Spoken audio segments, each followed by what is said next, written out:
చూడండి, వీళ్ళ YouTube channel కి రిపిటేటివ్ కంటెంట్ అలాగే రీయూజ్డ్ కంటెంట్ అనే రెండు మానిటేషన్ ప్రాబ్లమ్స్ అయితే వచ్చేసాయి. అంటే వీళ్ళకి ఆల్రెడీ మానిటేషన్ అయింది, ఎర్నింగ్స్ కూడా అవుతున్నాయి. వీళ్ళకి ఛానల్లో ఉన్న సబ్స్క్రైబర్స్ టోటల్ గా 55,000 సబ్స్క్రైబర్స్ ఉన్న తర్వాత కూడా వీళ్ళు చేసే చిన్న చిన్న మిస్టేక్స్ వల్ల ఇప్పుడు టోటల్ గా మానిటేషన్ అయితే మాత్రం పోయింది. సో ఈ మిస్టేక్స్ మీరు కూడా చేసిన అనుకోండి, మీకు ఎన్ని లక్షల మంది సబ్స్క్రైబర్స్ ఉన్నా మానిటేషన్స్ అయ్యి మీరు పే అవుట్స్ కూడా తీసుకుంటున్నా ఉన్నా సరే డెఫినెట్ గా మానిటేషన్ ప్రాబ్లమ్ అయితే అవుతుంది. అంటే ఇలాగా రిపీటెడ్ కంటెంట్ అలాగే రీయూజ్డ్ కంటెంట్ అనే ప్రాబ్లం వచ్చింది అనుకోండి, మనం కంటెంట్ అప్లోడ్ చేయొచ్చు కానీ ఆ కంటెంట్ కి మానిటేషన్ బటన్ అనేది ఆన్ లో ఉండదు. సో అది మనకి ప్రాబ్లమే కదా.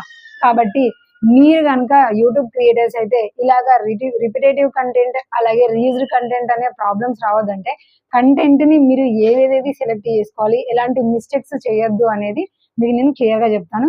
తప్పకుండా ప్రతి ఒక్క క్రియేటర్స్ అయితే మీరు ఖచ్చితంగా ఈ వీడియోని అయితే చూడాలి. ఎందుకంటే ఇంతకు ముందుకున్న రూల్స్ అండ్ రెగ్యులేషన్స్ ప్రకారం యూట్యూబ్ ఒకలా ఉంది, సో ఇప్పుడు అయితే మాత్రం యూట్యూబ్ ఇంకొకలా ఉంది. సో దీని వల్లనే చాలా మంది కన్ఫ్యూజన్ అయిపోయి ఏంటిది మంచి గ్రోయింగ్ ఉన్న టైంలో ఇలాగా మానిటేషన్ ప్రాబ్లం రావడం అయితే జరుగుతుంది. కాబట్టి వీడియోని స్కిప్ చేయకుండా పూర్తిగా చూడండి. అలాగే ఇన్ఫర్మేషన్ కనుక మంచిగా యూస్ఫుల్ గా అనిపిస్తే తప్పకుండా లైక్ చేయండి. కంటెంట్, సో ఫస్ట్ మనం ఒక ప్రాబ్లమ్ గురించి మాట్లాడుకుందాం. ఏంటి అది?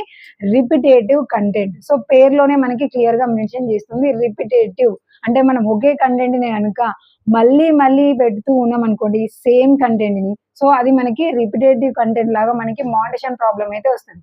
సో మరి వీళ్ళు చేసిన ప్రాబ్లం ఏంటి అని అంటే, సో నార్మల్ గా అయితే వీళ్ళు షార్ట్స్ మంచిగా ఫన్నీగా చేస్తూనే ఉంటారు. అది కూడా కొన్ని సార్లు ఆడియోని యూజ్ చేసుకుంటారు. మనకి యూట్యూబ్ లో ఆడియోని యూజ్ చేసుకునే అవకాశం ఉంది కదా, అలాగా హస్బెండ్ అండ్ వైఫ్ కూడా మంచిగా రీమిక్స్ తోని ప్రతి ఒక్క వీడియోస్ అనేది అప్లోడ్ చేస్తూనే ఉంటారు.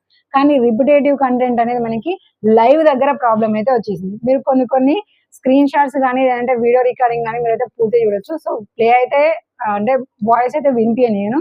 సో వీళ్ళు చేసిన మిస్టేక్ ఏంటి అని అంటే, రెగ్యులర్ గా ఒక 1 మంత్ నుంచి అది కూడా డైలీ 3 or 4 లైవ్ పెడుతున్నారు. సో లైవ్లు పెట్టడం వల్ల ప్రాబ్లం కాదు, అది ఎలా కండక్ట్ చేస్తున్నారు అనేది మనకి మెయిన్ ఇంపార్టెంట్. సో వీళ్ళు చేస్తున్నది ఏంటంటే ఒక ఇమేజ్ ని సెలెక్ట్ చేసుకొని ఆ ఇమేజ్ ని గంటల తరబడి ప్లే చేస్తూనే ఉన్నారు. సో ఇక్కడ మిస్టేక్ ఏంటి అంటే, ఒక ఇమేజ్ ని మీరు ఒకసారి యూజ్ చేసుకుంటే ఏం కాదనుకోవచ్చు, కానీ అదే ఇమేజ్ ని గంటల తరబడి యూజ్ చేసుకోవడము మళ్ళీ ఇప్పుడు మార్నింగ్ ఒక 1 hour పెట్టినాం అనుకోండి, దాని తర్వాత 2 hours కి సేమ్ అదే ఇమేజ్ మళ్ళీ లైవ్ ఉంటది. అది 4 hours ఉన్నా 12 hours ఉన్నా 11 hours ఉన్నా 8 hours ఉన్నా టోటల్ గా ఒకటే ఇమేజ్ ని మల్టిపుల్ టైమ్స్ లో లైవ్ కి ఉపయోగించుకున్నారు. ఇది మెయిన్ ప్రాబ్లం. మనకి రిపిటేటివ్ కంటెంట్ అనేది దీని వల్లనే వస్తుంది. ఒకసారి వచ్చిన కంటెంట్ ని మళ్ళీ కనుక మనం అప్లోడ్ చేసినాం అనుకోండి, సో ఇదే మెథడ్ మనము లైవ్ లోనే కాదు షార్ట్ వీడియోస్ కి కానీ లేదంటే లాంగ్ వీడియోస్ కి కానీ యూజ్ చేసుకున్నాం అనుకోండి, మనకి రిపిటేటివ్ కంటెంట్ అనే మానిటేషన్ ప్రాబ్లం వచ్చేసి మనకు ఆల్రెడీ మానిటేషన్ అయిపోయిందంటే అది మనకి స్టాప్ అయిపోయి ఉంటది అనమాట. సో ఇలాగ వీళ్ళు రిపీట్ చేస్తూనే ఉన్నారు. దానిలో మళ్ళీ వీళ్ళు చేసిన ఇంకొక మిస్టేక్ ఏంటి అని అంటే, లైవ్ కి ఇమేజ్ ని సెలెక్ట్ చేసుకున్నారు కానీ బ్యాక్గ్రౌండ్ లో మనం చేసే అల్లరి కానివ్వండి, పిల్లల అల్లరి కానివ్వండి, బయట ఏదైనా వెహికల్స్ వెళ్ళినా కానివ్వండి, టీవీ ఆన్ చేసినా కానివ్వండి, ఈ మ్యూజిక్స్ అన్ని కూడా వస్తూనే ఉన్నాయి. సో లైవ్ చేసే వాళ్ళు ఓన్ గా మాట్లాడే వాళ్ళైనా లేదంటే ఏదైనా చూపించే వాళ్ళైనా సరే టీవీ మ్యూజిక్స్ అనేది వినిపించకుండా ఉండాలి. ఎందుకంటే అది మనకి కాపీరైట్, మన కంటెంట్ రాదు కదా. సో ఇలాంటి డిస్టర్బెన్స్ లేకుండా ఉండాలి. సో ఇప్పుడు వీళ్ళదైతే మాత్రం రిపిటేటివ్ కంటెంట్ కి ప్రాబ్లం ఏంటంటే, ఒక ఇమేజ్ ని మల్టిపుల్ టైమ్స్ లో వీళ్ళు చాలా రెగ్యులర్ గా యూజ్ చేస్తూనే ఉన్నారు అదే ఇమేజ్ ని. సో ఇలాగా యూజ్ చేయడం వల్ల మనకి వీళ్ళకి ఏంటి బెనిఫిట్ అంటే, వ్యూస్ చూడండి ఒక్కొక్కసారి దిమ్మ తిరిగిపోతుంది. ఒక్కొక్క లైవ్ వీడియోకి 1,00,000, 80,000, 5,00,000, 8,00,000 ఇలాగా లక్షలలో వ్యూస్ వస్తున్నాయి. సేమ్ ఇమేజ్ అయినా మళ్ళీ అప్లోడ్ చేసినా సరే వ్యూస్ అయితే మాత్రం ఎక్కడ కూడా తగ్గకుండా ఇంకా రోజు రోజుకి ఇంక్రీజ్ అయిపోతూనే ఉంటాయి. కానీ విత్ ఫేస్ తోని గంటల తరబడి లైవ్ చేసినప్పుడు వాళ్ళకి వచ్చిన వ్యూస్ కనీసం 1000 వ్యూస్ కూడా రాలేదు. సో ఇక్కడ ఒక ఇమేజ్ ని పెట్టేసి సప్పుడే వదిలేసిళ్ళు, గంటల తరబడి పెట్టేసిళ్ళు, ఆటోమేటిక్ గా లక్షలలో వ్యూస్ వచ్చినాయి. సో ఇలా వస్తున్నాయి కాబట్టి మనం ఇది ఇంకా దీన్నే ఇలాగా కంటిన్యూ చేస్తే ఇంకా మనకి ఎక్కువ సబ్స్క్రైబర్స్ ఇంకా ఎక్కువ గ్రో అవుతుంది కదా అనేసి చాలా మంది కూడా ఇదే స్టార్ట్అప్ ని ఫాలో అవుతూ ఉంటారు. కానీ సేమ్ కంటెంట్ ని మల్టిపుల్ టైమ్స్ అయితే వేయొచ్చు. మీరు గంటల తరబడి లైవ్ చేసుకోండి, కనిపించి అయినా లేదంటే నార్మల్ గా బయట సరౌండింగ్స్ లో మీరు చూపిస్తున్నైనా మీరు లైవ్ చేయొచ్చు. కానీ సేమ్ కంటెంట్ మళ్ళీ లైవ్ వీడియోస్ లో రాకూడదు. ఇది మనకు వచ్చిన రిపిటేటివ్ కంటెంట్ ప్రాబ్లం. సో దాని తర్వాత మనకి రీయూజ్డ్ కంటెంట్. సో వీళ్ళు ఇక్కడ ఇంకొక మిస్టేక్ ఏం చేశారంటే, ఇప్పుడు నార్మల్ గా మనము షార్ట్ లో ఏదైనా ఫన్నీ మంచిగా రావాలి, అక్కడ మంచిగా నవ్వులు బాగా పండాలి, చూసే వాళ్ళు మంచిగా నవ్వుతూ ఉండాలి, ఇంకా చాలా మందికి రికమెండేషన్ అవుతూ ఉండాలంటే మనం చిన్న చిన్న సౌండ్ ఎఫెక్ట్స్ అనేది మనం యూజ్ చేస్తూ ఉంటాం కదా. కానీ అది ఎలా యూజ్ చేస్తాము?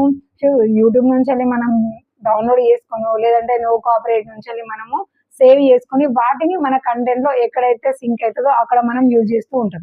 కానీ ఇక్కడ వీళ్ళు ఏం చేసినారంటే వేరే వాళ్ళ ఆడియోస్ ని కూడా డౌన్లోడ్ చేసుకొని యూజ్ చేస్తూ ఉన్నారు. సో యూట్యూబ్ లో ఇది మనకి నాట్ యాక్సెప్ట్ ఫర్ మానిటైజేషన్, అంటే వేరే వాళ్ళ ఆడియోని మనము యూజ్ చేసుకోవచ్చు, కానీ డైరెక్ట్ గా డౌన్లోడ్ చేసి మాత్రం ఎవ్వరి ఆడియోని కూడా మనము యూజ్ చేయకూడదు.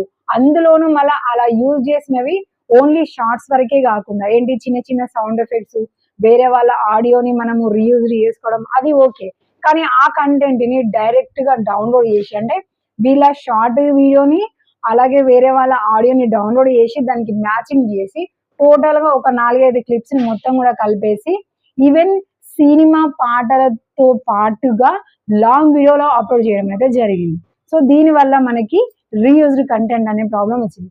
కానీ ఇక్కడ అస్సలైన అద్రిపోయే న్యూస్ ఏంటి అంటే వాళ్ళు ఇలా అప్లోడ్ చేయగానే అలా మానిటైజేషన్ ప్రాబ్లం అయితే రాలేదు. వీళ్ళు షార్ట్ వీడియోస్ ని కలిపి లాంగ్ వీడియోస్ గా అప్లోడ్ చేసింది 10 months ఎగో అవుతుంది. సో లైవ్ వీడియోస్ ఒకటే కంటెంట్ ని రిపీట్ గా వాళ్ళు అప్లోడ్ చేయబట్టి 1 month ఎగో నుంచి వాళ్ళు అప్లోడ్ చేస్తున్నారు. కానీ మానిటైజేషన్ ప్రాబ్లం ఇప్పుడు ఇచ్చింది. అంటే యూట్యూబ్ మనకు ఇంతకు ముందుకు స్టార్టింగ్ లో మనకు ఏదైనా యూజ్ చేయని కంటెంట్ కానీ, ఇమేజ్ కానీ, వీడియో క్లిప్ కానీ, ఆడియో కానీ, మ్యూజిక్ కానీ ఏమైనా చేసాం అనుకోండి, వెంటనే మన వీడియోని డిలీట్ చేసి కమ్యూనిటీ గైడ్లైన్స్ వార్నింగ్ అని, లేదంటే కాపీరైట్ ప్రాబ్లం అని మనకి మెన్షన్ చేసేది. సో దానివల్ల నెక్స్ట్ టైం మనం అవి యూజ్ చేసుకోకుండా చాలా జాగ్రత్త పడేవాళ్ళం. కానీ ఇప్పుడు యూట్యూబ్ ఏం చేస్తుంది, మనం ఎలాంటి కంటెంట్ అప్లోడ్ చేసినా సరే అది యాక్సెప్ట్ చేస్తుంది. దాని తర్వాత మనకి ఇక ఏ ప్రాబ్లం లేదు, మానిటైజేషన్ కూడా అయిపోయింది, ఎర్నింగ్స్ కూడా అవుతున్నాయి అనేసి మనం అదే కంటిన్యూ చేస్తూ ఉన్నాం చూడండి, అప్పుడు మనకి తీరా సమయానికి మానిటైజేషన్ ప్రాబ్లం ఇస్తుంది. కాబట్టి మీరు ఎంతమంది సబ్స్క్రైబర్స్ ఉన్నా సరే ఈ కంటెంట్ మంచిగా వైరల్ అవుతుంది అని ఎంత మంచిగా పెట్టినా సరే ఇక నుంచి మీరు ఇలాంటి కంటెంట్ మాత్రం యూజ్ చేయకండి. ఆల్రెడీ ఒకవేళ మీరు ఇలాంటి కంటెంట్ మేము కూడా తెలియక యూజ్ చేసినామంటే వెంటనే ఆ వీడియోస్ అన్ని కూడా మీరు పర్మనెంట్ గా డిలీట్ చేయండి. అది అన్లిస్ట్ లో పెట్టడము, ప్రైవేట్ లో పెట్టడం కాదు, పర్మనెంట్ గా మీరు డిలీట్ చేసుకుంటే ఫ్యూచర్ లో మీకు ఎలాంటి ప్రాబ్లం రాకుండా ఉంటుంది. సో మరి ఇప్పుడు మనకి రిపిటేటివ్ కంటెంట్ అలాగే రీయూజ్డ్ కంటెంట్ అనే ప్రాబ్లం వచ్చింది, మానిటైజేషన్ పోయింది.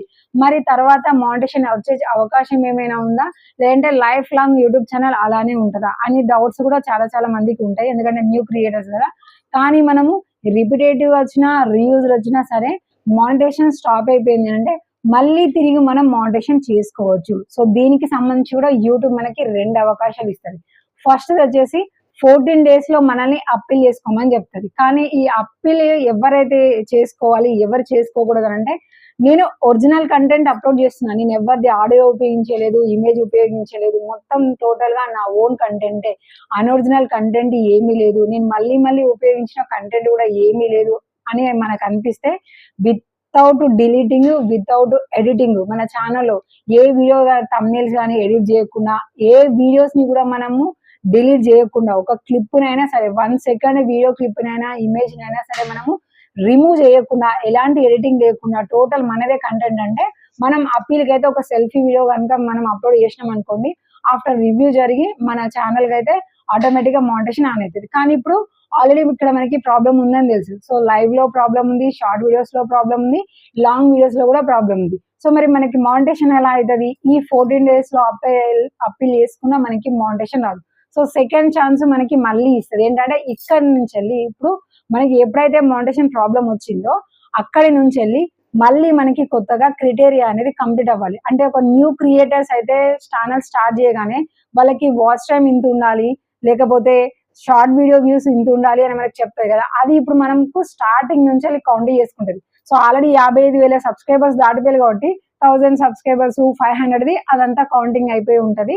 కేవలం ఇక్కడ మనకి లాంగ్ వీడియోస్ కి వచ్చిన వాచ్ టైం కానీ, లేదంటే షార్ట్ వీడియోస్ నుంచి వచ్చిన వ్యూస్ కానీ ఏదైనా ఒకటి కంప్లీట్ అయిపోయింది అనుకోండి, మళ్ళీ అప్లై మీద క్లిక్ చేసుకుంటే ఆటోమేటిక్ గా నెక్స్ట్ వీడియోస్ నుంచి మనకి మానిటైజేషన్ అనేది ఉంటుంది అనమాట. కాబట్టి ఇలాంటి చిన్న చిన్న మిస్టేక్లు చేస్తే మా ఛానల్ మంచిగా గ్రో అవుతుంది, ఏ ప్రాబ్లం రావట్లేదు అని అనుకునే వాళ్ళు మాత్రం ఇక్కడ నుంచి చాలా జాగ్రత్తగా ఉండి ఓన్ ఒరిజినల్ కంటెంట్ ని మాత్రమే అప్లోడ్ చేస్తూ ఉండండి. ఇంకా దీని పరంగా మీకు అప్పీల్ చేసుకోవడంలో ప్రాసెస్ మాకు కావాలి, మరి ఓన్ కంటెంట్ అయినా ప్రాబ్లం వచ్చింది అంటే కామెంట్ చేయండి. నెక్స్ట్ వీడియోలో తప్పకుండా తెలియజేస్తాను.